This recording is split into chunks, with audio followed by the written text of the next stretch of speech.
The following is distributed by the Berean Call. Chapter 20. A Plot That Failed. The sense of security I felt in being back among many familiar faces was shattered the day I was called, alone, to get my spoon and report to the courtyard. No one needed to tell me what it meant. That very morning, 2 women inmates had told me that they'd seen officers in Russian uniforms within the gates. For years I'd been dreading transport to Russia. I assumed I'd been spared at Buchenwald because my services were needed there as interpreter. That certainly wasn't the case at Waldeheim, where we were under German supervision. Now, at last, I was sure that I and my spoon were headed for the destination we all dreaded the most. I could hardly move my legs as I walked for what I thought would be the last time down the stairs of our dorm. I will never leave thee nor forsake thee. I had only that promise to cling to. The reassuring words seemed to keep time with my footsteps as I walked toward a police van guarded by Russian soldiers. "Navier," one of the soldiers ordered. The trembling legs somehow obeyed, and I stepped up through the thick metal doorway. Inside the van, I was shoved into one of the several individual compartments.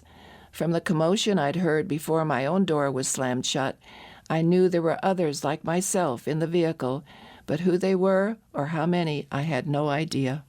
Standing rigidly upright in the narrow cubicle, I stretched to press my face against the round circle of light that marked the mouth-level peephole in the door. It was the only source of air in the stifling compartment.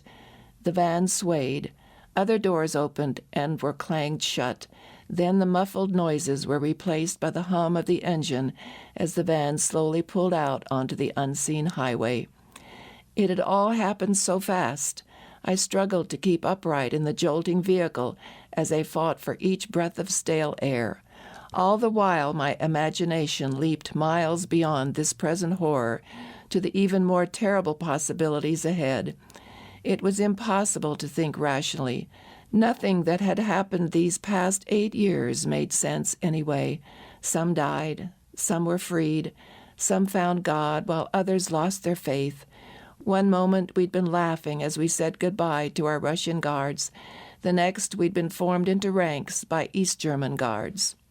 There'd been field flowers in a soup canteen at Buchenwald and sausage in an officer's pocket at Landsberg. But they'd cut down Goethe's tree and sheared Natasha's black hair. Liesel had died. Grandma Fuchs had lived. Hilda and Charlotta were in the workroom at Waldeheim now. I was on my way. Where? Hours later, nearly unconscious from lack of oxygen, I was removed from this terrible vehicle to look with bewilderment at the uncertain outlines of the building into which I was being led. The commands which rang out from the darkness, ordering me into the unlit basement, were German, I noted with some satisfaction, but the circumstances all seemed so familiar, and I desperately wanted to hold back from entering that dark room. Resistance was useless, I knew, and I plunged in, wincing instinctively already. "What's your name and where are you from?" A voice whispered the words from the darkness, and the pent-up tension relaxed a bit. "Maria, from Waldeheim," I replied cautiously. Instantly I was hugged by what seemed a dozen unseen arms, but which belonged in fact to 2 women inmates I'd known at Waldeheim. I was pulled into bed with them and learned to my astonishment that I was at Hohenschönhausen prison, just 15 minutes by subway from Danzigerstrasse, where my husband's parents lived. So it wasn't transport to the east that had brought me to this political prison, but the need for someone to clean offices and work in the kitchen, as I now learned. At 4 a.m., when the lights went on, I was able to match the voices of my 2 companions with their faces. They'd been here for some time already. Strange, I thought, that they'd long since been released. Every morning I was taken from our basement room to wash the floors and dust the rooms above me. As to the nature of those rooms, I soon learned that they were part of the interrogation complex. I'd been warned never to talk about anything or anyone I might see during those hours, and the presence of a guard stationed wherever any of us might be working was an added deterrent to prying. Anyway, there was little time or interest or energy to do more than race from room to room, first with dustcloth and then with bucket and floor rag. Those early morning hours, working first in the interrogation rooms and then from 8 to 12 in the kitchen, became a nightmare for me. I longed to be back at Waldeheim among friends. Looking back, it seemed almost like home to me now. There I would at least be able to share whatever burdens I carried. Here I was under strict orders to keep silent, and I was afraid enough to obey. Back in the basement kitchen at an hour when other Germans on the outside were just leaving for office or factory, I was already physically exhausted and emotionally drained when I began peeling potatoes and cooking the prisoners' soup. While cleaning the interrogation rooms, I always got a preview of what to expect in the cells when I helped distribute the soup later at noon. Each open door was an occasion for a quick look inside. If the prisoner was standing at attention by the opposite wall, I breathed a sigh of relief. If he still lay on the floor, I knew he'd spent a bad night in one of the rooms above, and I breathed a prayer. One day, soon after I arrived, I was mechanically dusting a desk when my eye fell on an official-looking paper lying on top of it. A name leaped out at me, Kurt Ellsberg. I'd seen that name before, but where?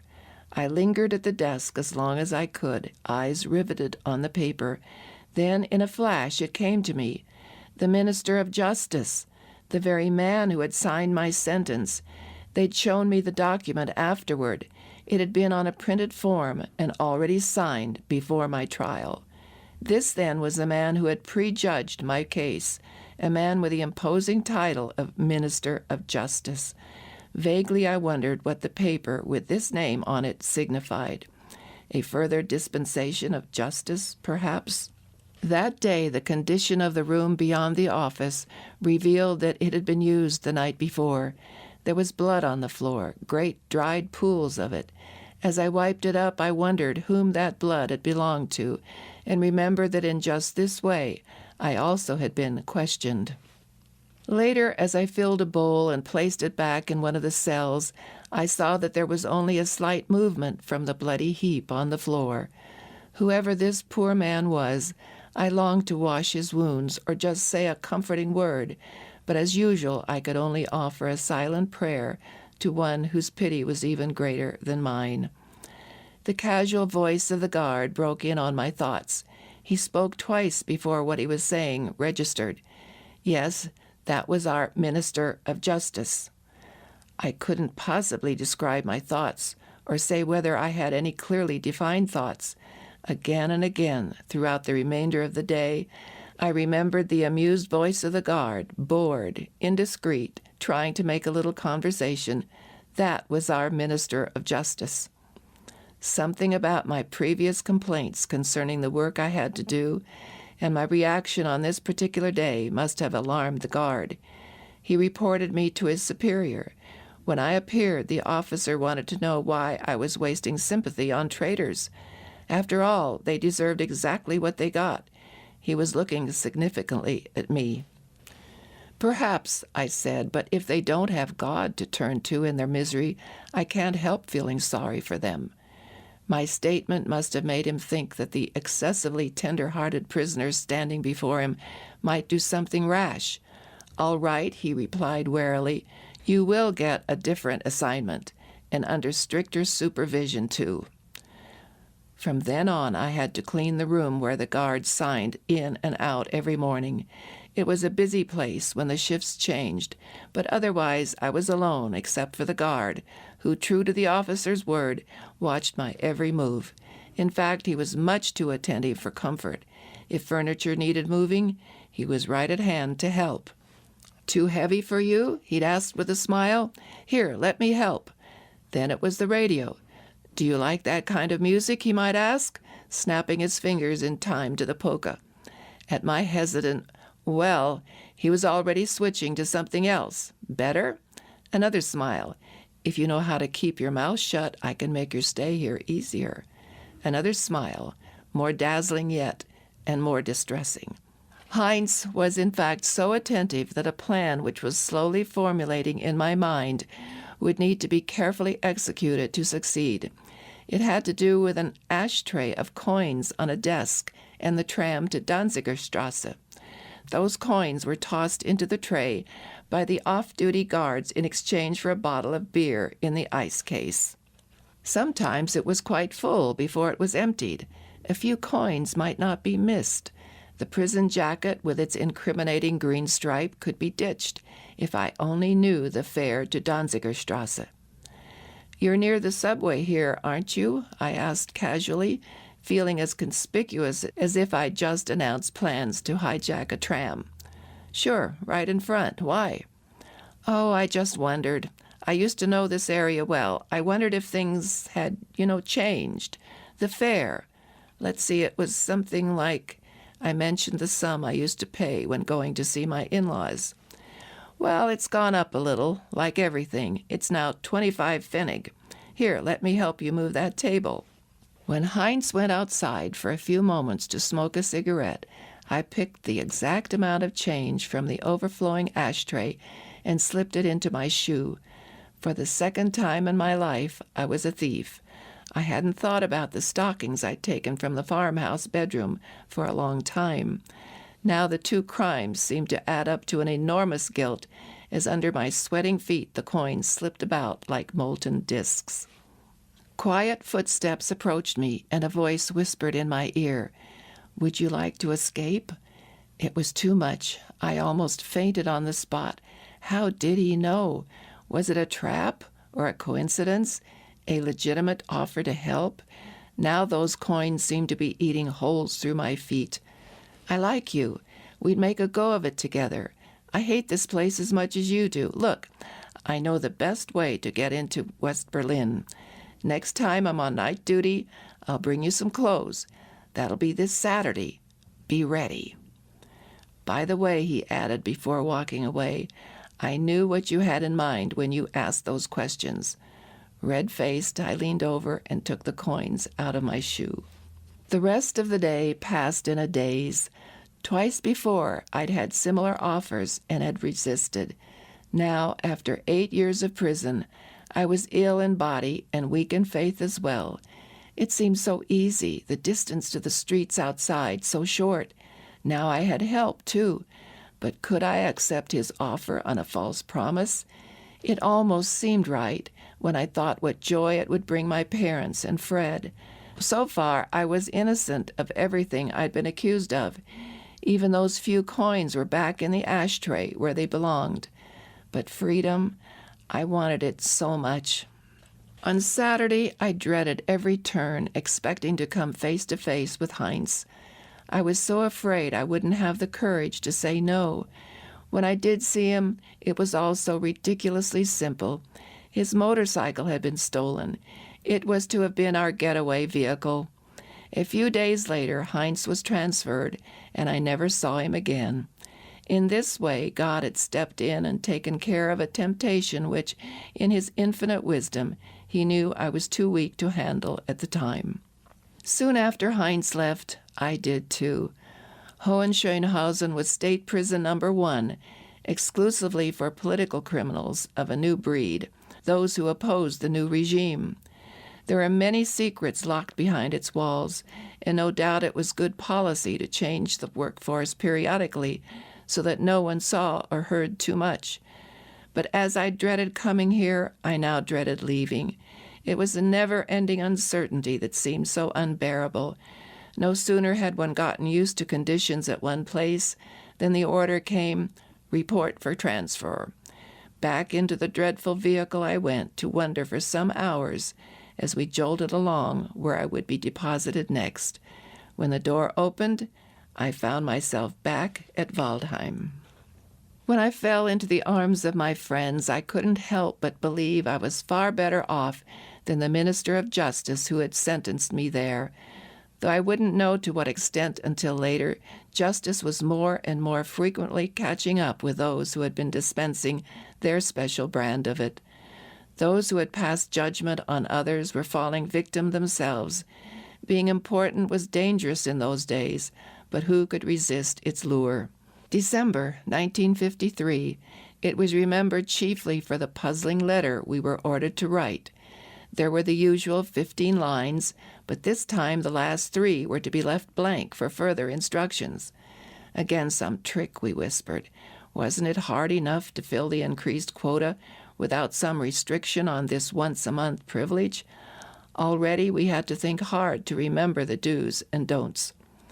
When all of us had gotten to line 13, we were given our instructions. We must write, "Please do not send any coffee. Please do not send any tea. Please do not send any cigarettes." Mystified looks were exchanged. What was this supposed to mean? Who wanted tea or coffee anyway, since we didn't have hot water? But orders were orders, and we all wrote as directed. What was our surprise when the Christmas packages started arriving, each one containing the forbidden items. The first box was slashed open.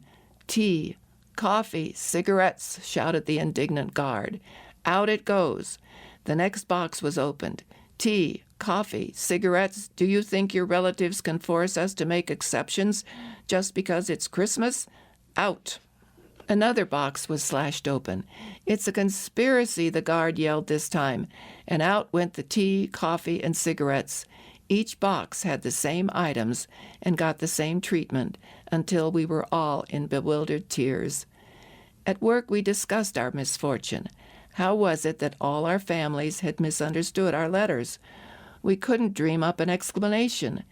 After New Year's Day, our own Mutti unknowingly dropped the clue when she told us how extraordinarily well-stocked the local government store had been just before Christmas, especially with tea, coffee, and cigarettes. The final installment of this farce only came to light much later, when I learned to my amazement that the words "do not" had been neatly blacked out. When we women were called, with all our belongings, to report for transfer, I didn't know I would be saying goodbye to Waldeheim for the last time. We all dreaded the move to yet another unknown destination, but at least we were all together.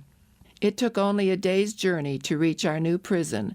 Hoheneck im Erzgebirge was its name.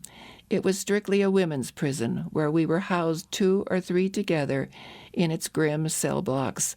Of course, our reputation as hardened criminals had preceded us, and we were treated accordingly. No letters, no packages, no work, no walks outdoors. I found myself looking back with nostalgia to the hated buttonholes on the blue police uniforms. The day we were lined up for work call, we were all smiles.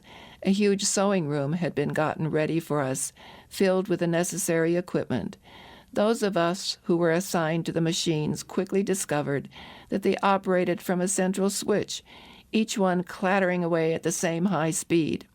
When Hannah, one of the younger girls who joined us with her long, luxuriant hair still intact, got it caught in the transmission and was scalped, we staged a sit-down strike. Cover the transmission! It was our only demand, and neither blows nor words would make us touch our machines. The result was predictable. All of us were returned to our cells with the same conditions as before: no letters, no packages, no work, no walks outside. My cellmate was a criminal rather than a political prisoner, and relished recounting the most intimate details of her sordid life. No persuasions would halt the foul language. I prayed that God would deliver me, even if it meant making me deaf. Next morning my hearing was as good as ever, but our cell door opened, and my companion was ordered out. A few more minutes, and there was another commotion at my door. When it opened, in walked Louisa, one of my dearest Christian friends, to be my new cellmate. Strangely enough, she too had prayed for the same deliverance, having had a similar companion, and now we were together. "Maria," she asked when we were alone, "have you ever specifically prayed to be released?" "Well, I'm sure I've asked to go back to work again. It's so boring like this," I replied. "No, I don't mean that. It's the bigger thing, being released. Have you prayed for it? Do you pray for it now?" "I've asked God for strength to endure prison and to be faithful in my witness for him. He knows my life, and when he sees fit, he'll set me free. No, I really haven't asked for my freedom, I'll have to admit. The question and the answer I'd had to make to it came as a surprise. Louisa's next words recalled a crowded boxcar on the transport from Landsberg to Buchenwald, and the reaction to a story I'd told then. But Jesus said we should be like children and ask our Heavenly Father, even though He knows already what we need. He also said that where 2 or 3 agree together to ask Him something, He'll answer. I've been thinking, Maria, maybe we ought to make this a special project while we're together, praying definitely for our freedom. We did agree to pray persistently until Pentecost. It was now 1 week before Easter. If we were separated occasionally for some reason, we agreed to continue alone at our regular times, and with smiles and nods at roll call, we indicated that we were keeping our pact. Our protest had its effect at last, and we were back at work. The transmission was covered on each machine, and though there were still accidents, there were none as bad as the one that had precipitated our first and last labor strike. Because of our inactivity and worsening health, however, it became more and more difficult to fulfill the ever-present quota. We'd been told that we were getting paid a regular wage, the same as any worker on the outside. Every month the amount of our accumulated salary was read to us. After 5 years' work, my bank account sounded princely.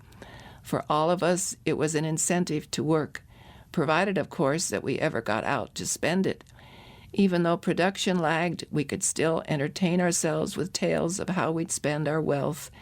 My plans always called for a bath, with lots of bubbly soap, preferably pink.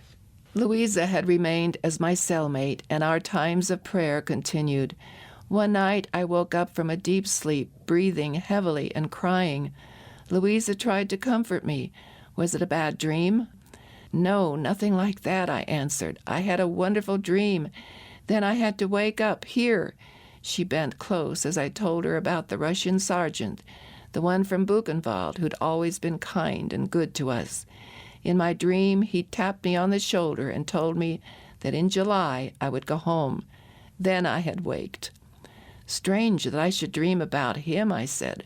He seemed so sure, and I was too. But now I stared into the darkness and thought of the summons coming within a few hours that would take us back to the noisy sewing machines again.